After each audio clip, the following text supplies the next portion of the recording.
Hi guys! Welcome back to my channel. For today's video, tuturuan ko naman kayo kung paano magbayad kay Home Credit ng walang processing fee. So ang first step guys, open nyo lang yung My Home Credit application. Then i-enter nyo lang yung 4-digit PIN.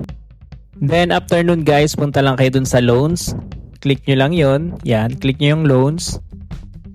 Then i-click nyo lang yung active loans ninyo.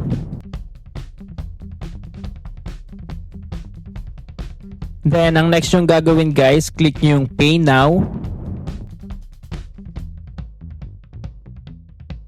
Then, ang next po is i-click yung Pay Online. Then, i-click nyo yung QRPH. Then, click Continue. Then, may 2 option kayo dyan guys kasi automatic kung magkanong monthly ng active loan ninyo, yun po ang lalabas dyan. Meron din naman pwede nyo enter yung amount na gusto nyo bayaran. Then, after nun guys, mag-generate yan ng QR code. Pwede nyo siyang i-save sa gallery ninyo. Yung QR code na yan guys, yung pwede nyo i-scan or i-import sa mga e-wallet ninyo na tumatanggap ng QRPH payment. So, i-check na natin guys kung na-save siya sa gallery. Ang kagandahan nito guys, kung magkano lang yung amount ng monthly installment ninyo, ganun lang po yung mababawas sa e-wallet na gagamitin ninyo. So yun lang guys, thank you for watching. Don't forget to click like, share, and subscribe.